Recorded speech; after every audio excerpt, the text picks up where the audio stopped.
Welcome to LOA Today. I'm Walt Thiessen. With me today is life coach and LOA teacher Joel Elston. This is your daily dose of happy. We are so happy you decided to join us today.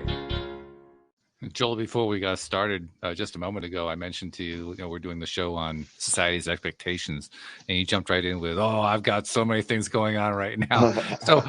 The first thought that goes to my mind is we usually go like, hour 5, hour 10. We could be going longer than that. So I'm just going to put a little disclaimer to the audience. This one may go long, just letting you guys know.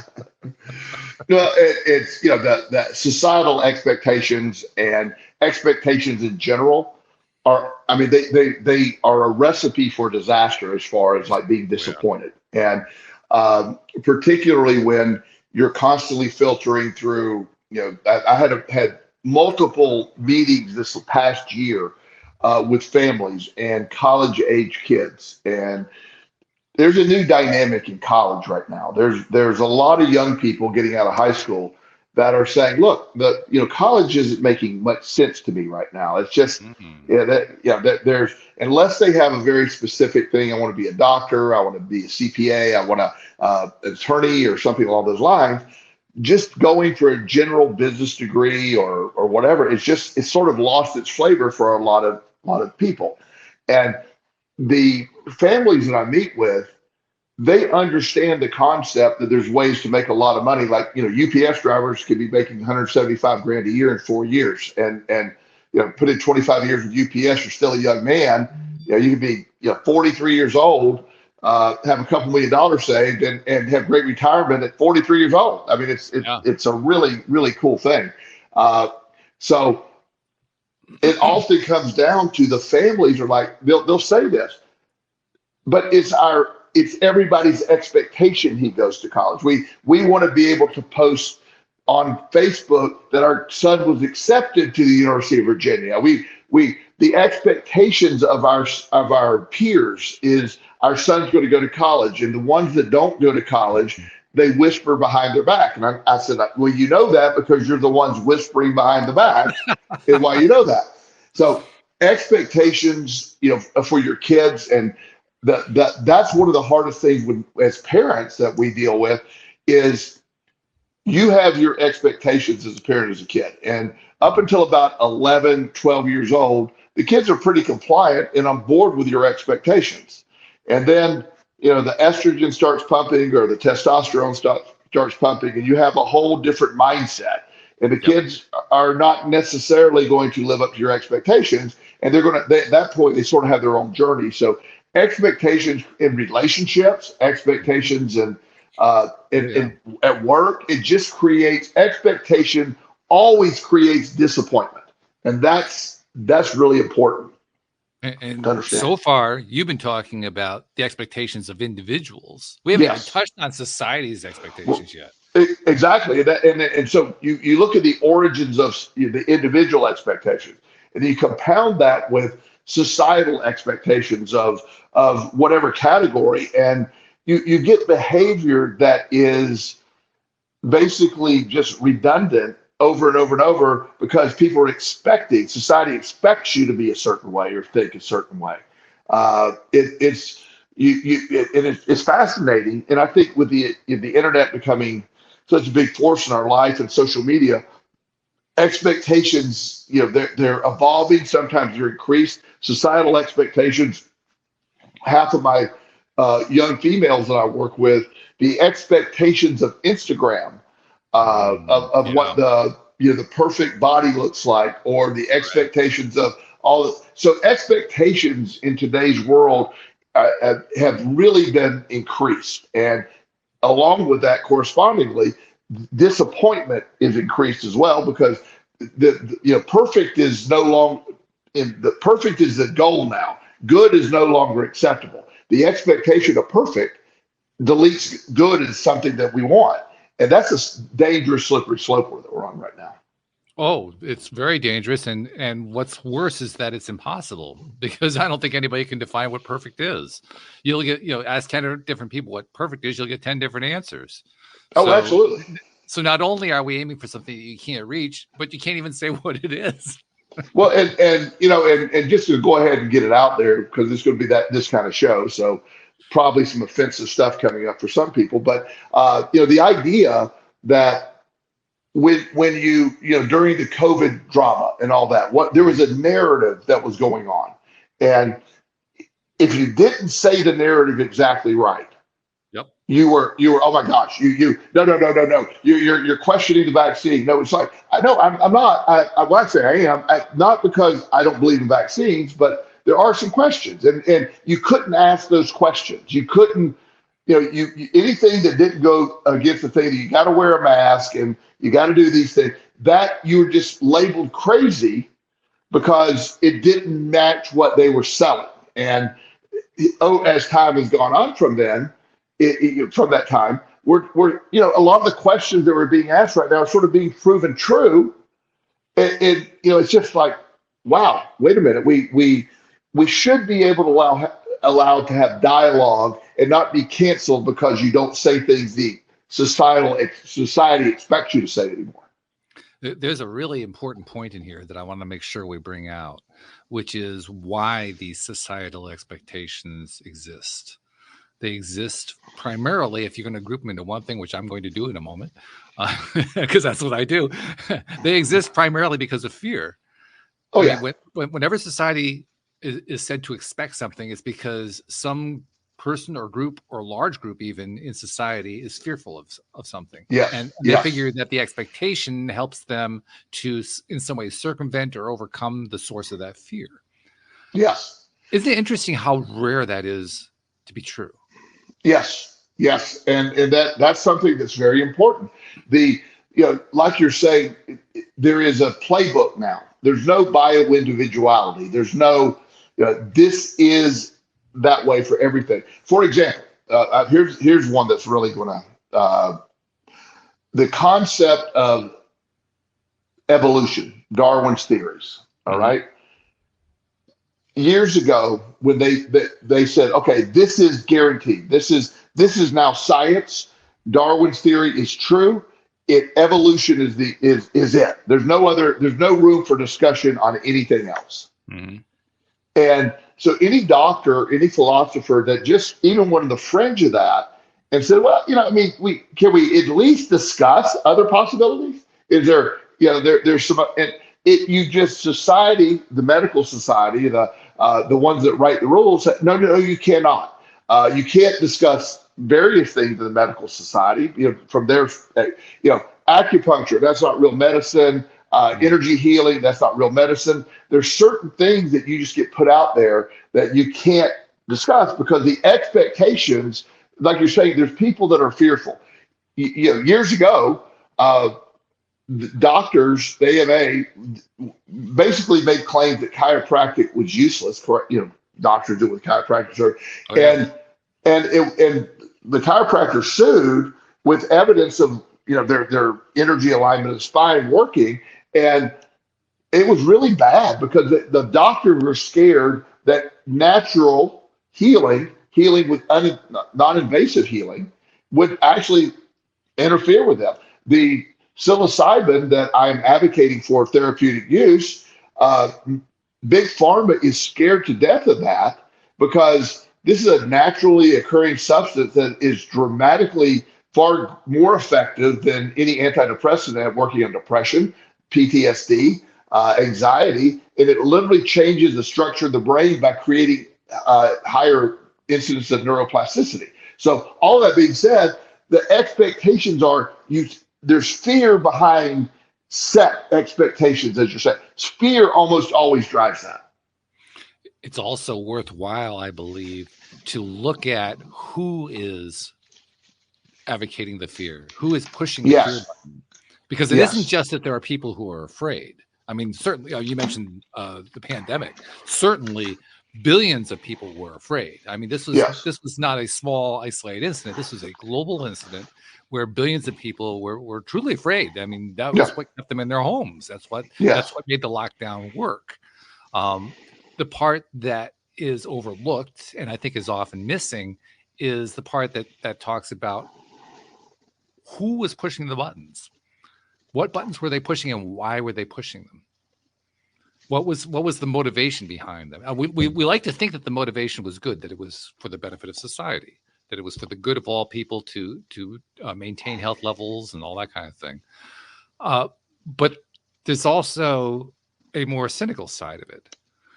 The more cynical side includes things like, well, what's profitable for the pharmaceuticals? Right. What's more important? Is it keeping people alive and healthy, or is it making sure that hospitals don't fill up? In many people's minds, the two are equivalent, but they really aren't equivalent. In fact, the pandemic showed us that they are opposite to each other, because the priority was to keep the hospitals from filling up. And I say that they were the opposite because in order to keep the hospitals from filling up, they scared the people to death. That's why billions of people were afraid. They were absolutely terrified during the pandemic. And the whole reason I bring that up is medical science knows and has known for over 50 years that it is imperative that you treat situations as positively and with as positive a viewpoint as you can, because placebo has an effect. And the converse side of it is nocebo has an effect. Nocebo meaning the idea that if you put into someone's mind the idea that they're going to get sick or die or whatever, that they're going to tend more in that direction. Both of those things have effect. It's the reason why placebo is filtered out of double-blind placebo-controlled studies, because they know it has an effect. But they deliberately excluded that during the pandemic because the priority was keeping the hospitals from filling up. Right. So fear was being driven by keep the hospitals from filling up at the cost of something we can't measure because nobody was studying it. But some percentage of people, some number of people got sicker. Some number of people died because of that policy. So there was a trade-off there, and it was a really unfortunate. It was a very unhappy trade-off. I mean, how many stories did we hear about people, particularly people who had? Because the one thing with COVID was if you had another condition, a secondary condition of some kind, you were much more vulnerable, much more likely to get sick, much more likely to succumb to it. How many stories did we hear of people who were in isolation, who were elderly or who had a secondary condition, and they were basically withering away because they had no human contact? In my field in particular, one of the things that happened horribly during the pandemic is they shut down 12-step meetings, support groups for addicts. They shut down mental health support groups. They shut down, like in my industry of being a life coach / therapist, most therapists went totally virtual.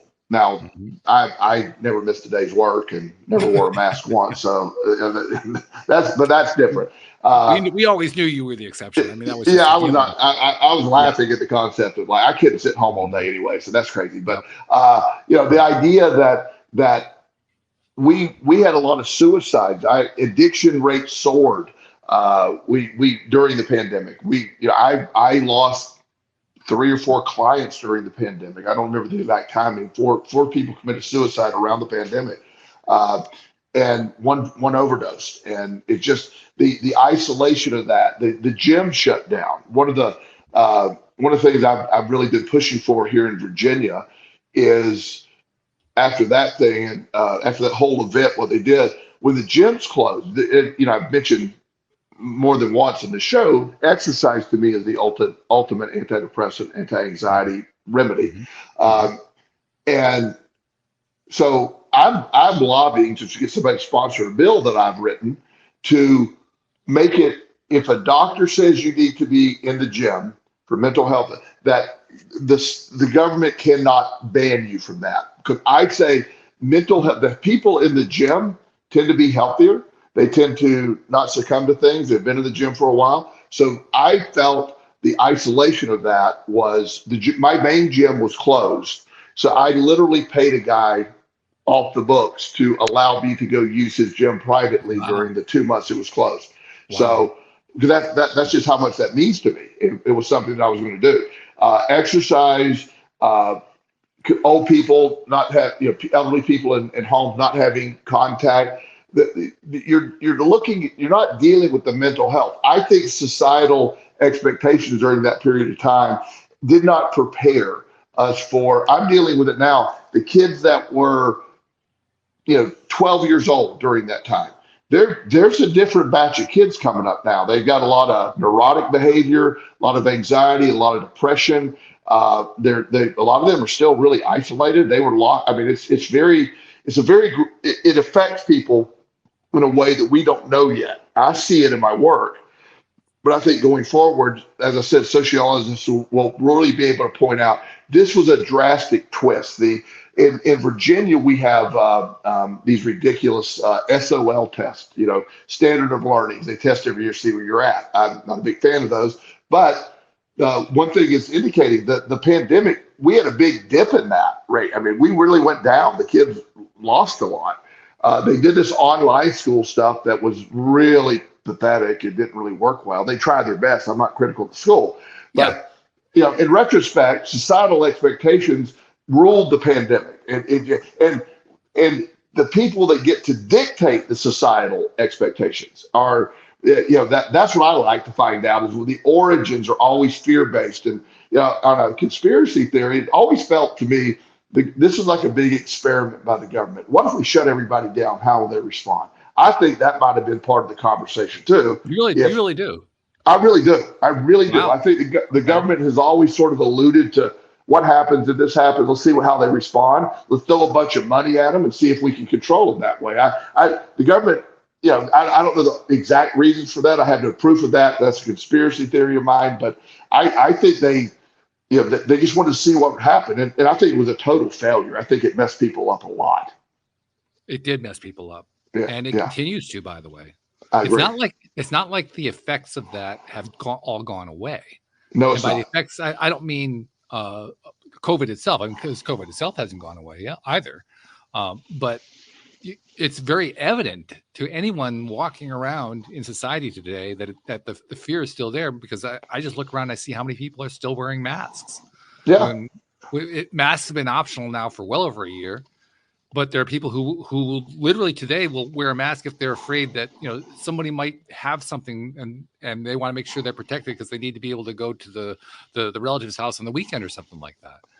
Well, and I am extrapolating conspiracy theory further, so or maybe causation, not making sense here, but this is an observation. I mean, I have noticed the last year, 6 months in particular, we have a lot more respiratory viruses, a lot more non-COVID, non-flu.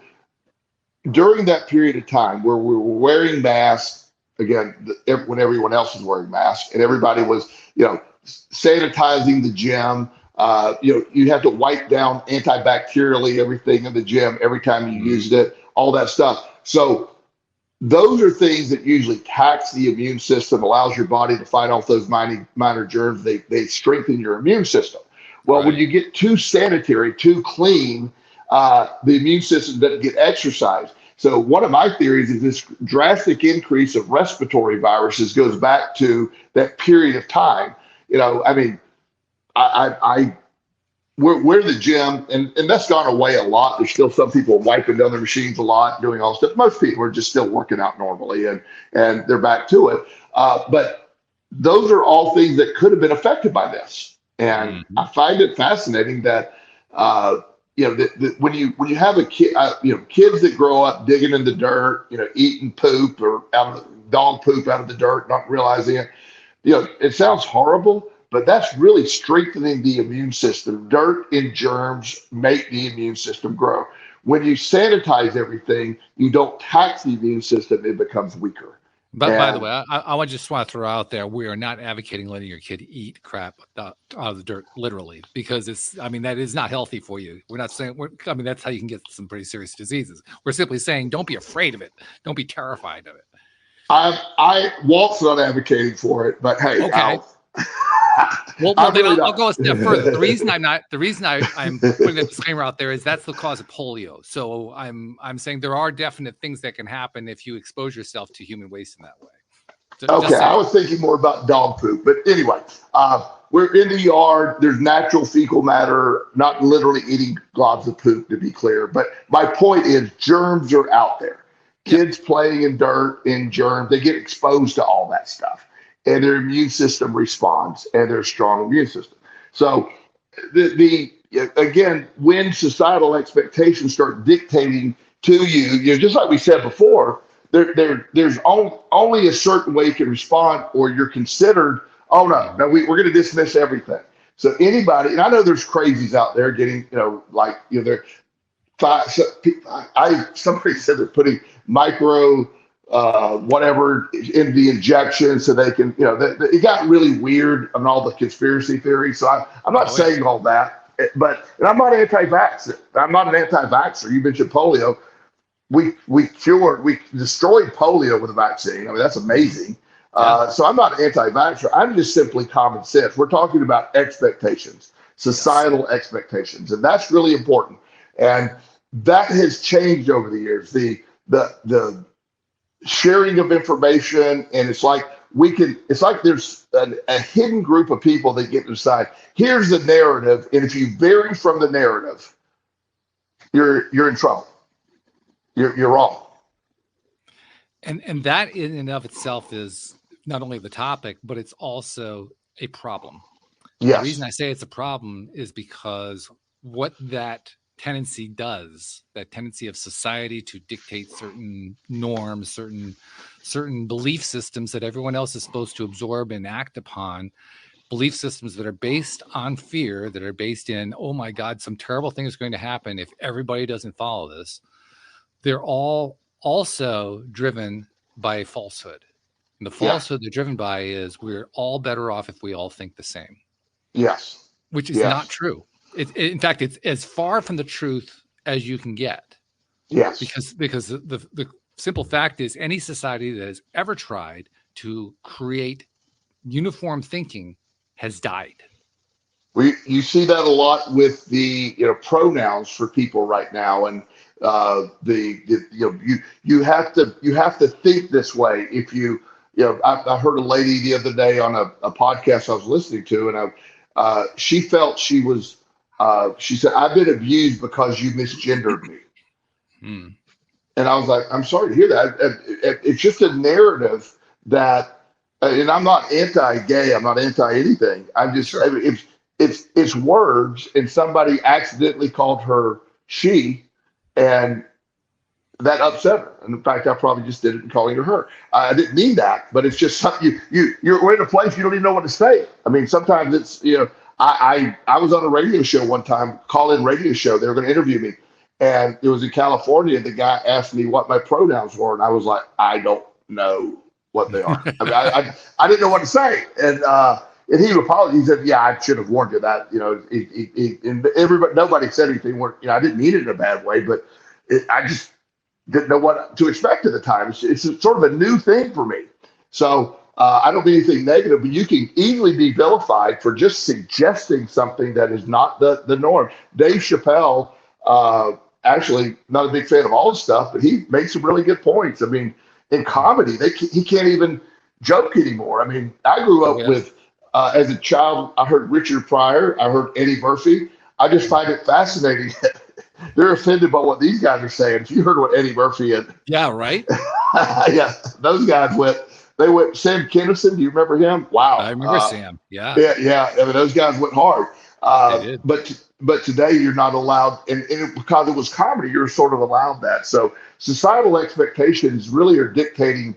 It's interfering with free thought. I believe it's interfering with just how society operates. It's just a very odd time. And to be fair, societies go through these things. Just because something is emerging doesn't mean it's taking over. It's not like this is the end of the world or anything like that. Right. It's just we're identifying that things like this happen, that trends like this take place, and society tends to take on certain expectations as a result of these trends. Now, the question that I really had in mind when I posted this topic was, okay, we have these to deal with. How are we going to deal with them? I mean, we could sit here and we could complain about them, and to a certain extent, we've done that already. But that doesn't actually resolve them. So how do we deal with them? Well, I deal with them by, on a personal level, being, no disappointment when I have no expectations. The only person I have expectations of is me. And so on a personal level with expectations, I've got that down pat. And by the way, you and I, we're looking at it, we're examining it, but I don't think either one of us should be complaining about it. We're just pointing out that's what's going on. Right. On a societal level, being able to when you mention it, to a certain extent, there's a complaint involved because you mentioned it. So that's why I say sure.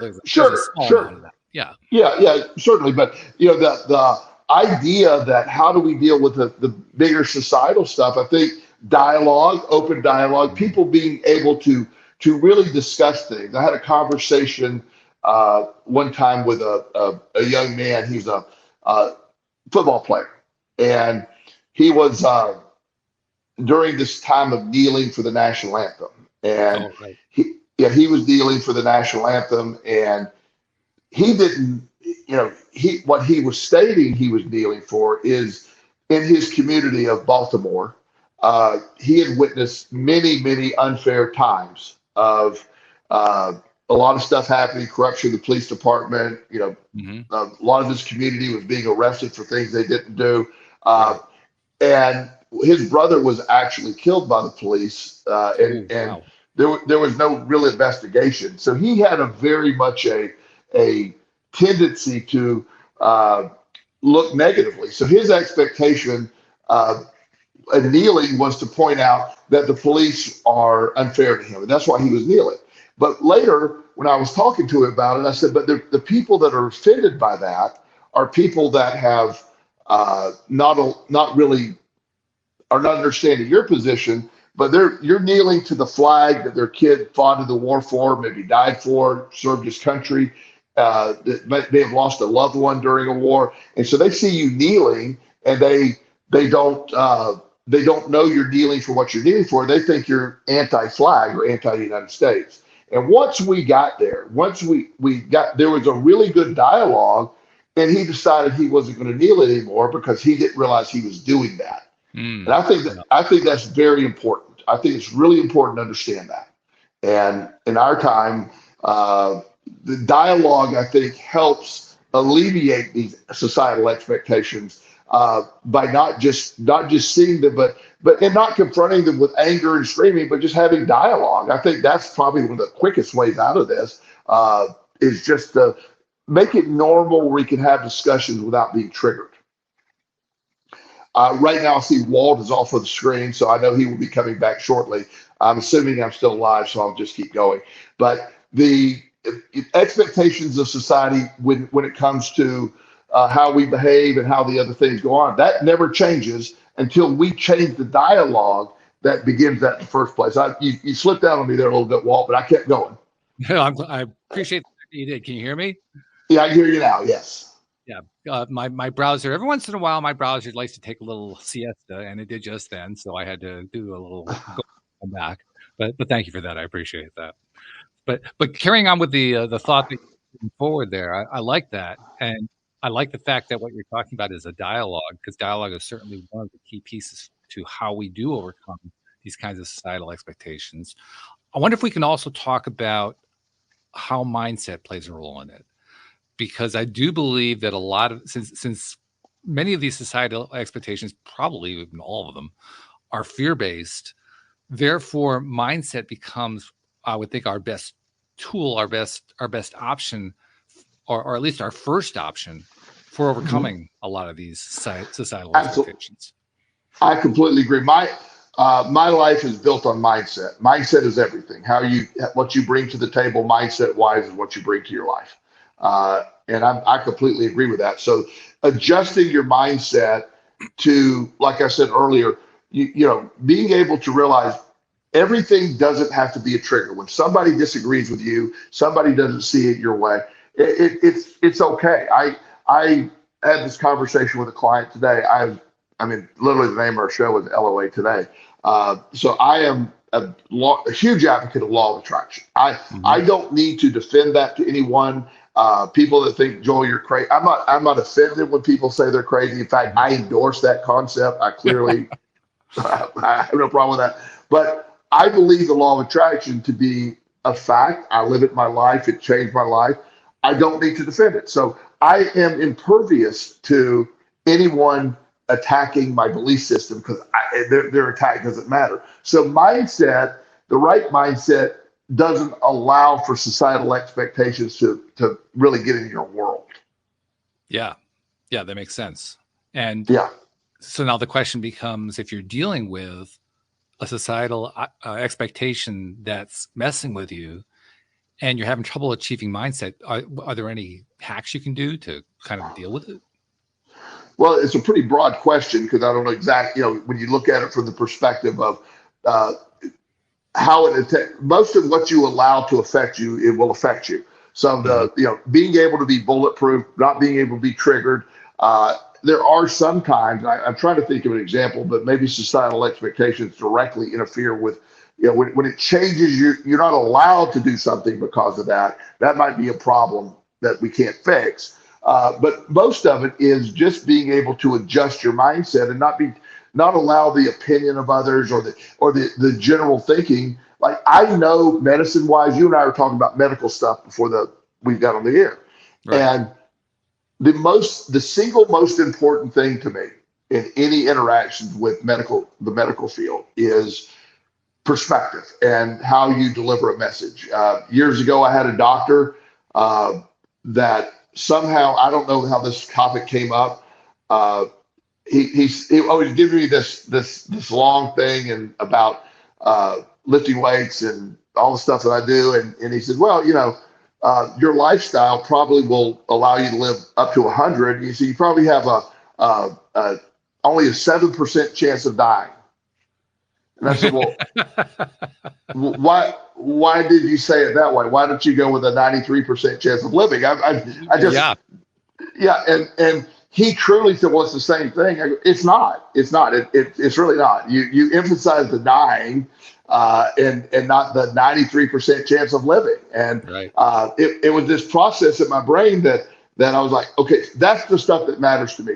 The medicine side is, we need some of that occasionally, but I really need my doctor to understand the value of perspective, how you say things.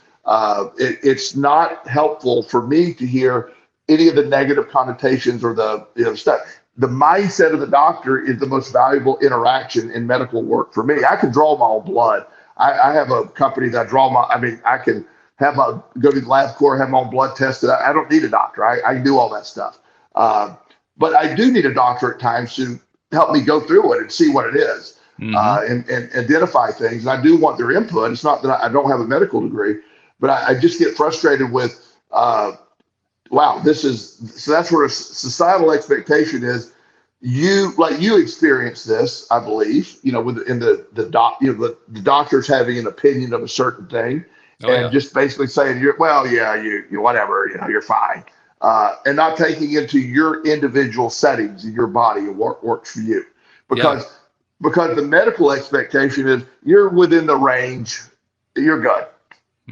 That's exactly what happened. Yeah, and we had an extensive conversation about that. I think I actually mentioned it in last week's show a little bit. You did, but the main takeaway for me is mindset, as it plays a role in dealing with societal expectations, among other things, is about developing a mindset that's strong enough to have a kind of a layer of built-in protection. Like, it's the same idea of build a thicker skin for yourself. You're dealing with something that you're dealing with somebody that you don't like the way they treat you or whatever. Grow a thicker skin. Yeah. And I mean, it's not easy to do. That's what life experience is about.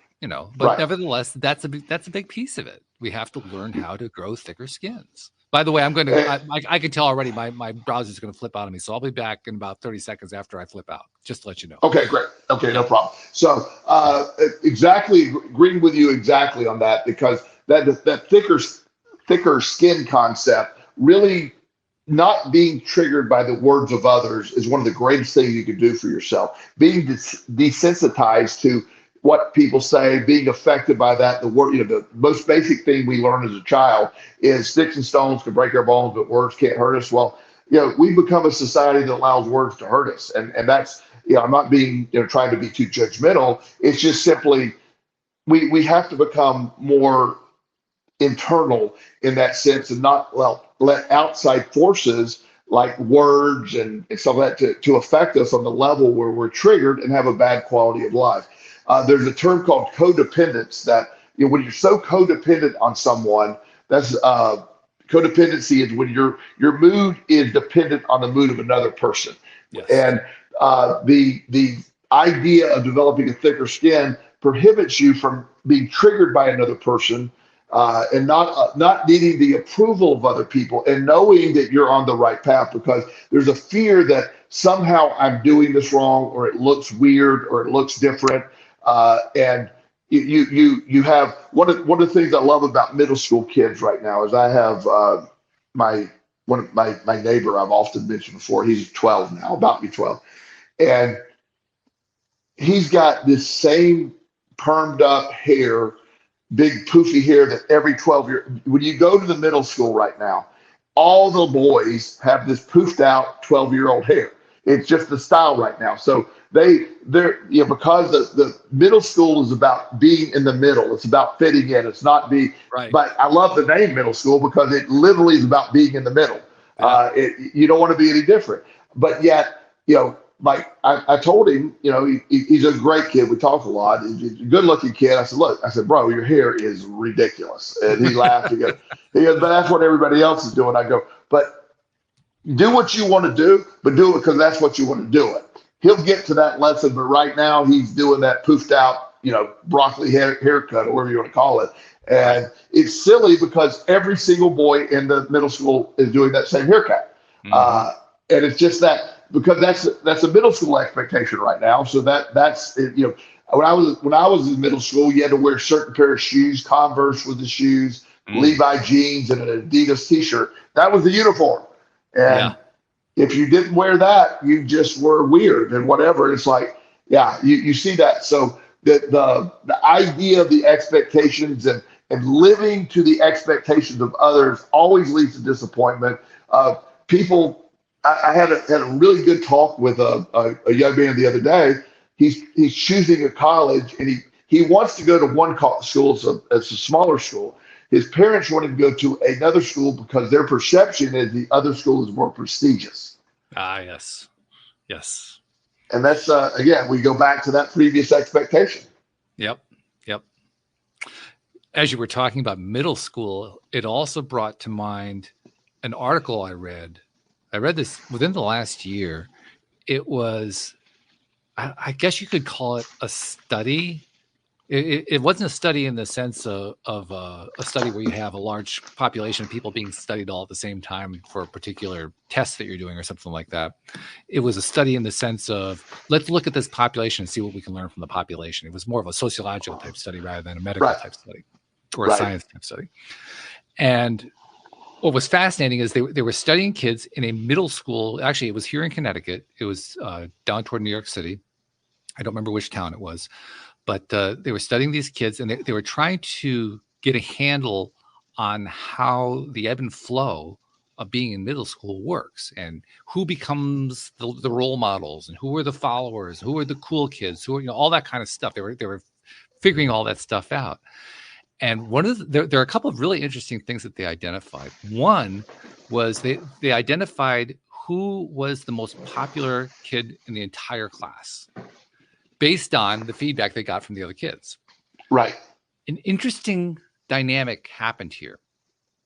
It turns out that the most popular kid in the class was most popular because she was the one kid in the entire school who befriended one of the most unpopular kids in the school, and did it for no other reason than to befriend that kid. There was no ulterior motive. Everybody could tell it was just because that's what she was doing. Not only did that make her popular, but it established a trend in the school. And the reason this was fascinating is the number 2 kid in the school was liked in every way except that one kid had not done the same thing with the unpopular kid that the most popular girl had done. That was the only differentiator, was that number 2 hadn't done what number 1 had done, and that's why number 1 was number 1. Right. That's really interesting, because it shows a number of things. It shows how societal expectations come about, I mean, there's a society right there, a middle school population. There's definitely a society going on there. And that society came to a conclusion, in this case, a very positive conclusion, based on what the most popular kid in that society did. Yes. Absolutely. Now, of course, it works the other way too. I mean, if you have the number one most popular person is doing something that's really kind of nasty, then that leads to a more nasty kind of societal expectation. Right. I mean, middle school, one of the things, you better have good self-esteem if you walk into a middle school. Oh, yeah. Because they can be brutal, and they can also be very kind, but they tend to be pack-like, and they don't have a lot of individual thoughts when they're in a group. Everything is group. It's like, I want to be like everybody else a lot of times. And so that middle school is one of the most difficult times for a lot of people because of that. Then when you get into high school, there's less of that, and the college individuals start popping up all the time. The middle school mindset is really a societal study in expectations, because everything in middle school is expectations, and they have a lot of them. And it's just they spend a lot of energy. Everything happens, a lot of drama, a lot of stuff happening. There's a story, several stories like this. I'll use probably the least inappropriate one, where there's a lot of these, but somebody confides into somebody in middle school something personal, and and then the person they confide in tells other people. It becomes viral within the school. And the person who really shared is an outcast now, and all that, and the person is betrayed. And so a lot of times they're very fearful of speaking up or saying something, or it's a very scary world. And middle school girls and can be so mean to each other, and boys can too, but the girls tend to And so all of this is a study in expectations, societal expectations. Adults have it all the time, where this is what everybody else is supposed to be doing. So retirement is a societal expectation. It's something that your ultimate goal is to save enough money where you don't have to work. And so a lot of people think that's what they do, and then they retire, and then they're miserable. And we talked about that before, the concept of ikigai in Japanese. There is no retirement in Japan. You just go until you find out what you love and do it. And you do it till you go, until you're not here anymore. That's, like I said before, that's how I'm going to go, in the gym or in my office. That's what I want to do. It's just what I will never retire. I don't have to work anymore, but I'm not going to stop. And this is something that I discard societal belief that somehow my reward is to stop doing what I love doing most. I don't understand that. Well, you also have a tremendous advantage that a lot of people don't have. You do something you love. Yes, absolutely. A lot of people don't love what they do. Let's be honest. Right. But you can understand the concept of, you don't have to do you don't have to work in the factory forever, but the idea you're going to work in the factory for 30 years, retire, and be happy is unlikely. You need to find something else to do. I don't think you should do factory work your whole life, but you need something to keep you busy, the mind engaged, all that. You need a reason to get up in the morning. You need a reason to. I just can't imagine being retired. My brain feels like it would go to mush quickly. I actually think about my dad, because when my dad retired, they retired to a beautiful lake in Virginia. You know very well, Smith Mountain Lake. Yes. They had a gorgeous property. It was the place my dad wanted to go to. My mom, of course, was there too. And it was beautiful in every way, except he didn't have his circle of friends that he used to have. Mm-hmm. And so there was a lot of time where he just had time on his hands. I mean, he would do all the stuff around the house. He would do the yard upkeep, and he'd do repairs and all that kind of thing. But he wasn't doing the stuff that he used to love to do because the population wasn't there. They were back in another part of the country that he used to live in. Right. And that was huge. I'll tell you honestly, my dad ultimately succumbed to symptoms related to Parkinson's disease, which is a pretty miserable thing to go through. Yes. And of course, they're still trying to figure out what drives Parkinson's. I personally believe there are environmental factors that are driving it. But the point that I'm raising is I wonder if he would have succumbed to Parkinson's if he had his circle of friends. I'm not sure that he would have. I think perhaps there would have been a shift of some kind that would have prevented that. Now, I can't prove that. I have absolutely no evidence that can prove that. Yeah, I'm on board with you. I can't speak to that, and I'm sure somebody's going to hear this and say, "Oh my God, they don't know what they're talking about." I'm telling you ahead of time, I do not know what I'm talking about, but I can tell you what I feel.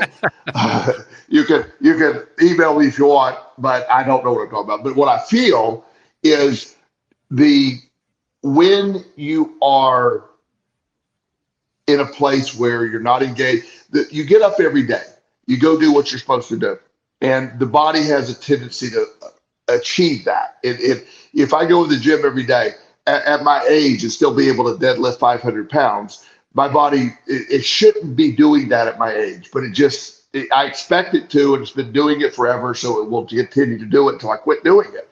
So that's what happens. Now, when you take that urgency away or that demand on the body, then the brain, everything starts to shut down and happen faster. Atrophy happens in the brain. I really think that, I don't know if it would have cured it, entered it, or whatever. And certainly I almost guarantee it would have delayed it greatly if he didn't go to do that. And by the way, Smith Mountain Lake is beautiful, but he got out. He got out of what made him who he was. And again, societal expectations drives that. I told you before, last time I was in Florida at my island on Anna Maria Island, I always had the expectation that I will eventually be there. I'm just going to move to my house down there. I will do most of my coaching virtually from the beach and all that, all this stuff. And the last time I was down there, it was absolutely miserable. It was overcrowded. It was 100 degrees every day. It was miserable. It took 2 hours wait for every restaurant. The grocery store was packed. And I realized my island was not my island anymore. So my expectation of that island, I've been on a search for another place now, because at some point I'm going to go, I've got to live on water somewhere. So I'm looking for that hidden gem that's not overrun yet. But also where I'm at is fine for right now. I'm not in a rush to do that. But my expectation always had me there. When I realized that my expectation, it's a random thing. And so a lot of times expectations, we don't even know why they're there. That's the other part about expectations. Sometimes we don't even know, they just get built in, and we never evaluate that expectation anymore. But that's part of what was in my mind when I brought up the example of my father, because originally we're talking about societal expectations. In the case of my father, his society was taken away from him. Well, it wasn't actually taken away. He took himself away from it. Right. But the point is, he was separated from what was his society. Right. So it's kind of like an inverse kind of societal expectation. It isn't so much what society expected of him. It's more like what he on a subconscious level expected from society and wasn't getting it. Yes. Yeah. Well, there's countless examples of Bear Bryant, for example, football coach of Alabama. Right. He coached football, Walt. You're going. Oh, we're going to do this again, aren't we? Okay. Yeah. Okay. Just let you know. So anyway, he was at Alabama for years, set the records, considered before Nick Saban, considered the greatest coach of all time. He retired, and 3 or 4 weeks after that, he literally died. Joe Paterno, Penn State, longtime coach. Yep. Another retirement, died shortly after retirement. Had no medical issues before that, at least we were aware of. Was planning on coaching forever. He had a scandal go on. Really wasn't his fault, but nonetheless, he got fired. Yep. He lost his point. So societal expectations, or it could be either direction. But you have to. I believe internal expectations are deadly, and especially when they're set in ways of. You're not, when you get rigid in your expectations, that's a problem. Societal expectations are something that you can learn to accept and not participate in, but you have, as you're saying, develop that thicker skin to be able to go a little deeper and be able to, if you're going to buck societal expectations, you're going to get heat. And that's something, a lot of people aren't prepared for the heat. Like somebody said, Well, some of the things you said can get you canceled. I'm sort of uncancelable. I can't be canceled. I can't imagine you canceled, to be honest. It doesn't Yeah, really well, I mean, fit. no, I mean, my clients don't care. My clients understand how I think, so that's where I make my living, and don't need to work anyway. So all of that stuff is I do what I do because I love it, but at the same time, uh, I and I do admit you're working for a big corporation with a big job, and you got to be Yeah. really careful. Mhm. You have to the expectation. You can't say certain things. I heard somebody endorsed some had something. He worked for a corporation, and he said something about abortion or something, and I don't remember the whole details, but literally a long time, it literally got fired over stating an opinion publicly, Mhm. and just because it was not what the corporate world wanted to hear. It was like he Mhm. was whatever side he was on, it doesn't matter, but he said something, and then it escalated, and he went back down from it. They fired him, and it's all over words. It's amazing. Well, that raises the next question, which is how do you deal with societal expectations at work? Because you don't have to be a CEO of a company in order to recognize that this can be an issue that can affect anybody, and not just this whole idea of cancelization, but all kinds of expectations can occur in a corporate environment, in a job environment, expectations that are well beyond your control. The most you can Yes. do is just deal with them. So how do you deal with them? Well, I mean, years ago, I had a period of time I was doing some consulting work for AT&T in Charlotte when I lived in Rock Hill, South Carolina, and I was doing uh, some mindset stuff for their salespeople. It was really cool, um, and I enjoyed doing it. So I'm an independent contractor working for AT&T, right? They just like I'm doing, no problem. I'm doing consulting, paid separately. I'm not an employee.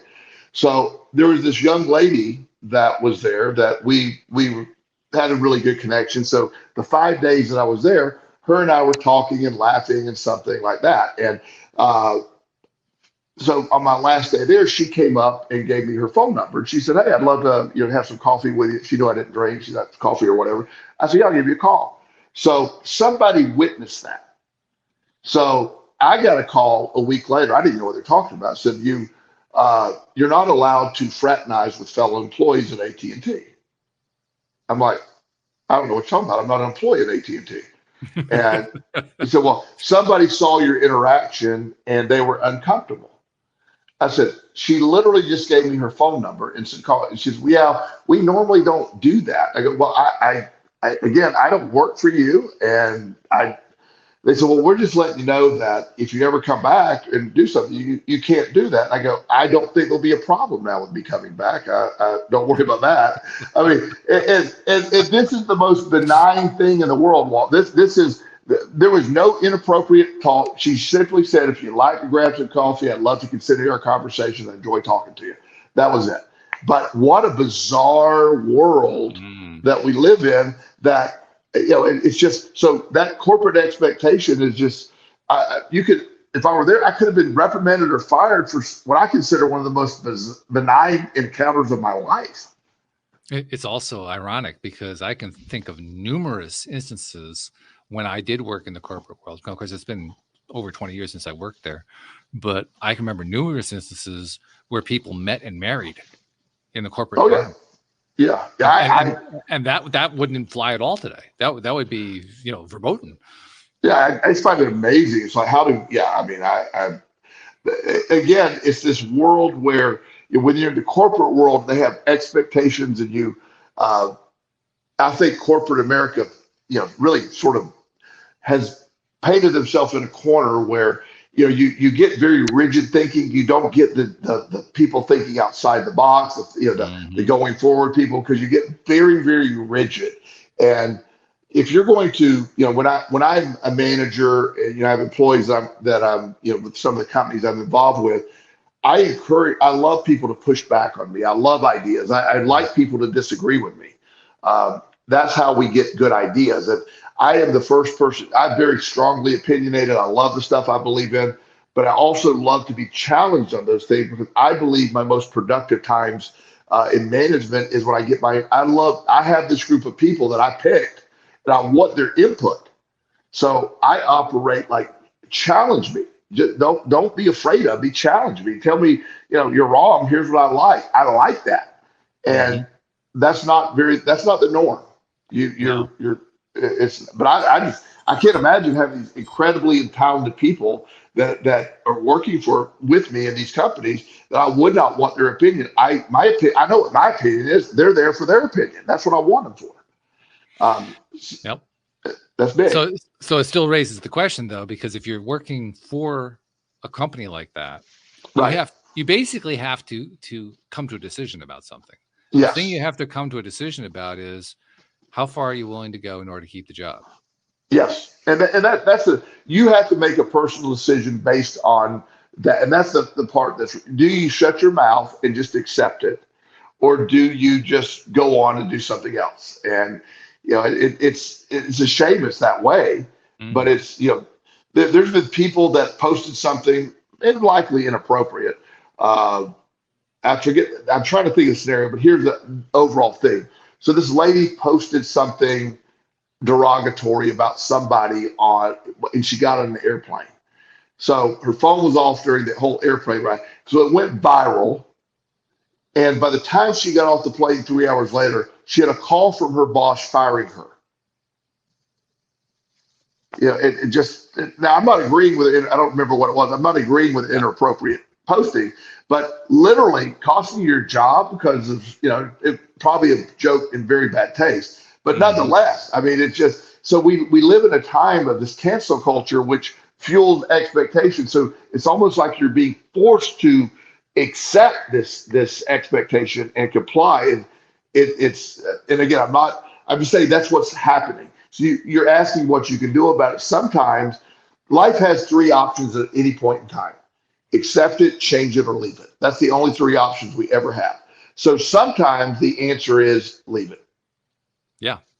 It's leave it. Sometimes. Yeah. Sometimes accept it might work too if you can do, but the way accept it can work is if now I'm going to throw this out here. I'm going to spitball this. You tell me what you think about it. Okay. I think that the way that accepting it can work, there are a couple ways, but one way that comes to my mind is if I disagree with X, whatever the X is, whatever the societal expectations of the corporations are, I disagree with this X, whatever it is. Right. But I decide that I'm not going to worry about X one way or the other. It's not going to bother me if X goes on. I'm just going to pretend that it's not there. I'm going to just, and I'm just going to be happy within myself. And right. And just anytime that somebody brings up X, I'm going to say something very kind and polite and move on. Yeah.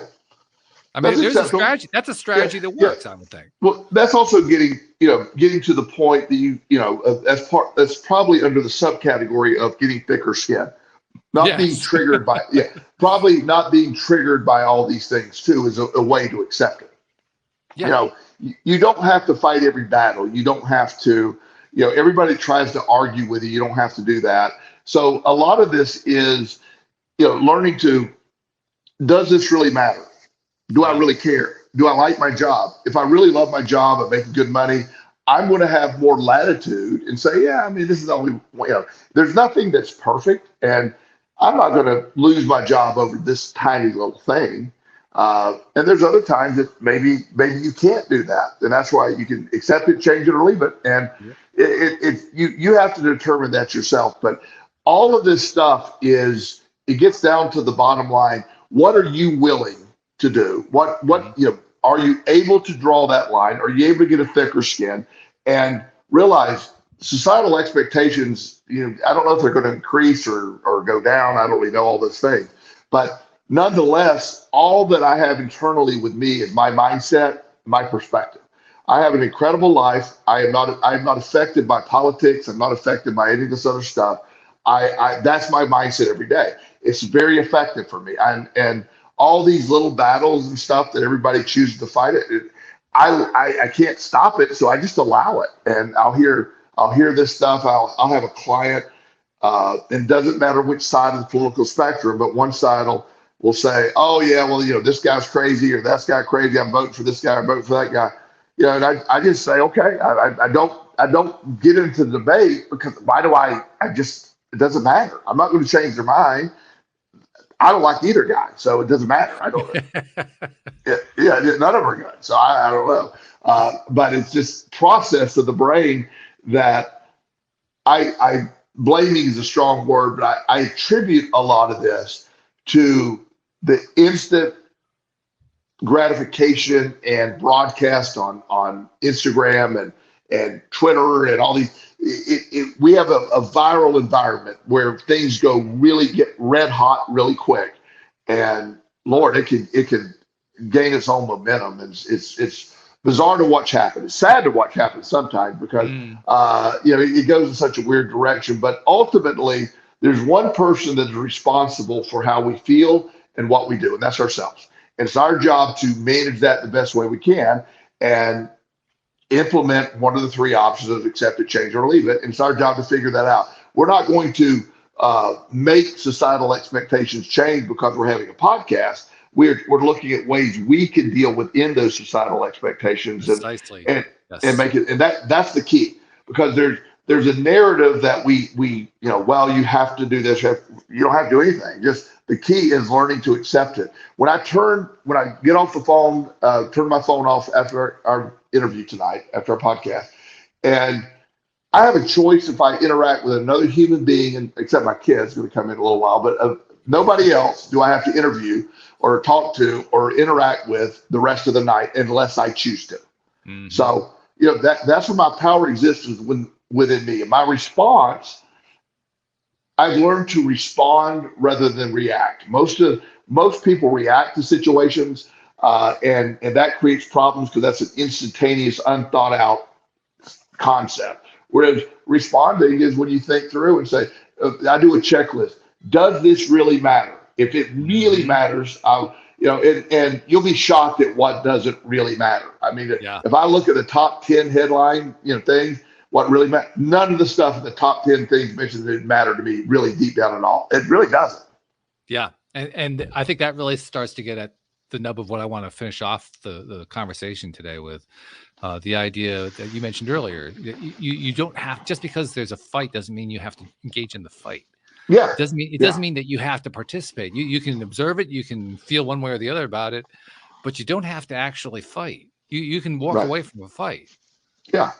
Yeah. It's just, and one of the most frustrating things you can do to anybody trying to debate or fight with you is to not engage them. It's amazing and very effective. Very effective. And I post actively on Facebook. My stuff is usually very generically positive, and I don't get into controversial stuff on my Facebook page.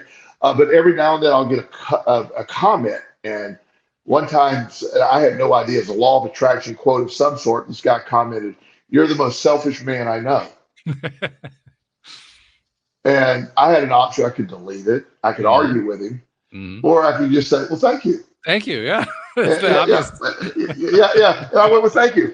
And he later deleted me, I guess. I don't know. Never heard from him again. But I'm thinking, who's this random dude that he's from my hometown, don't really know him. He's called himself I don't know the origins, but I didn't lose a lick of sleep over that or worry about it.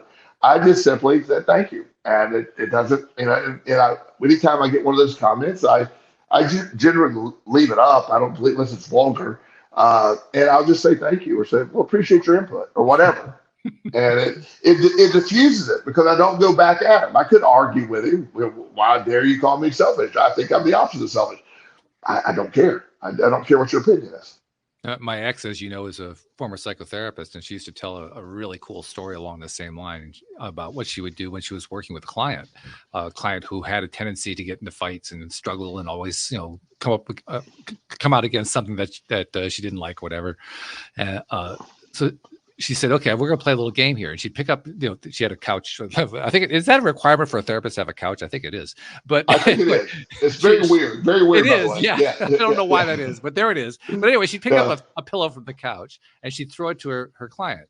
And her client would catch it. She'd say, "Okay, now throw it back." And so the client would throw it back. And she threw it again at the client. She says, "Okay, now throw it back." And this time she let it fall to the floor. And she says, "That's how you avoid a confrontation. You stop playing the game." Stop playing the game. Yeah.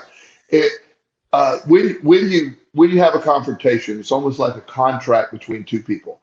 I'm going to respond and we're going to go back and forth. You shut down a conflict by not responding. It's such a great tool. It's such a great. It works. It works every time. You hear that. I know there's people. I'm not talking about fights in the street. That's a whole different category. But just conflict, verbal conflicts, and there's people that their whole way of dealing with life is through conflict. And when they run across somebody like me, I'm like, I don't care. You're good. You're good. You're good. Whatever you got to say, you're going to say. I'm not going to change your mind. It's the idea that by allowing, I love her concept because it's a great example of, one of the best things you can do is like when you have these conflicts everywhere. Just why don't we just stop participating? It's like an amazing tool. Just stop. Yeah. See what happens. Yeah. It works really well. Really, really well. It does. It's fantastic. So hopefully we left listeners with a few ideas on how they can get control back in their lives so they aren't so influenced. Influence isn't even the right word. So controlled by societal expectations. Because that control is a miserable place to be. And it's a great skill to learn how not to be controlled by it. Well, exactly. You have what kind of car do you drive? There's all kinds of, there's just so many factors out there that inundate us with that. And, it's learning to just become really comfortable in yourself, do what you love to do. I only hang out with the people that I love and care about and people that really energize me. I don't force myself into situations with people I don't want to be around. I just learned that. I have a family member that, my mom, when she passed away, she has family members left. And, one of them, we never really got along too much. So he called one time and said, hey, we didn't know if you want to come down. This is after my mom passed away. And spend some time. I said, look, I really appreciate the call. I said, but to be honest with you, I've never liked you. You never liked me. And I said, so why don't we just, since mom's gone, why don't we remove the expectation of we need to continue a relationship? And he said, I really appreciate that concept. He said, you're right. I don't like you either. But it was very cordial. He said, I wish you well. If you ever want to reach out, feel free to. We've never spoken since. And it's okay. That's fabulous. Yeah. I love that. Because there was a societal expectation because we have blood relations, that we're related by blood, that somehow we're supposed to interact. Right. And we're diametrically the opposite people. And I just, there's no point in doing that. And it was very cordial, and it just stated we only ever talked before because mom, she's not here, so let's not waste another minute of cell battery in discussing this. Let's just get out of here.